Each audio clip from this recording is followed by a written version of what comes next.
What are Iranians making of all this, as far as you can tell? We've gone from Donald Trump telling protesters help is on the way, warning Iran in the strongest possible terms not to kill a single protester. Weeks later, potentially tens of thousands of protesters have been killed, and the US is negotiating with Iran about a nuclear deal.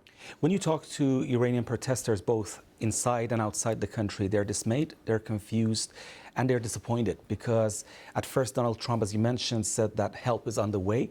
So they were emboldened, they took to the streets, but after thousands were killed, now they see that, again, US is negotiating with Iran. The fact that the United States is sitting at the negotiating table with the Iranian regime has disappointed them.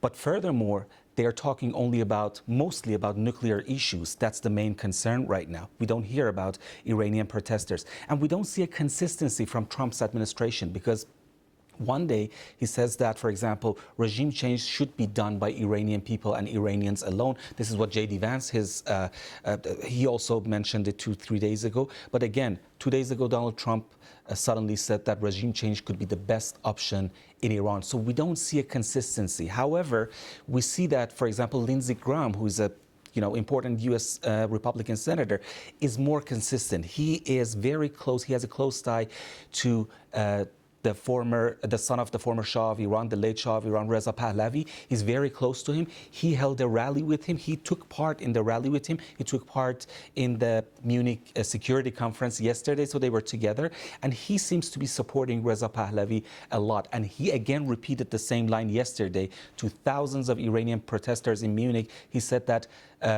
help is on the way and trust Donald Trump. So we see that from Trump administration, we don't see that consistency. However, from someone like Lindsey Graham, who's closer to Israelis, who's closer to Reza Pahlavi, we see that. And at the same time, though, we are also seeing this continuing US military build-up in the region, another US aircraft carrier arriving. And as Lise said to the Deputy Foreign Minister just there in that interview, mentioning how Donald Trump had mentioned the term regime change a couple of days ago. Exactly. So one of the things that Iranian officials, especially Abbas Araghchi, Iranian foreign minister, was really disappointed and made him really angry was that he was not invited to Munich Security Council because of the violent crackdown of protesters.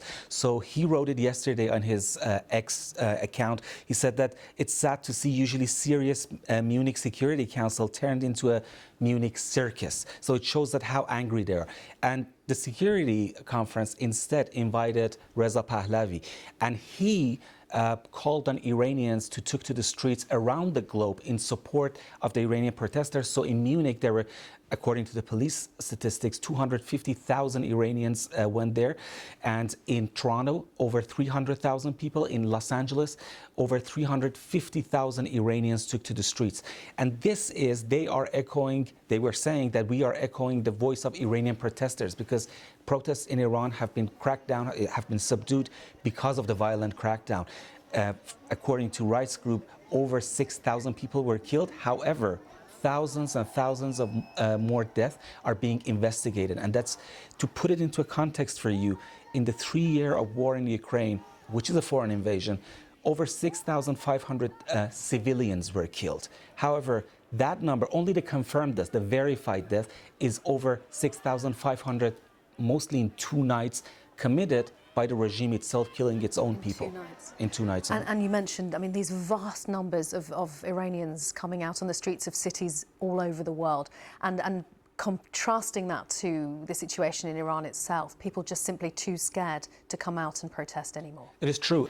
During the anniversary of Iran's Islamic Revolution, which was like a few nights ago, so mosques were playing loud Allahu Akbar. However, in the backdrop of that, in the background, you could hear people from their windows shouting death to the dictator. So the anger is there. The anger is there, especially after the massacre of Iranian protesters. But it is too risky for them to come to the streets. And that crackdown, that violent crackdown, was an important shift in Iranian policy because that showed that Iranian protesters alone with bare hand cannot face a regime that is armed to its death and be able to face those forces. Parham, thank you very much. Parham Ghobadi, BBC Persian.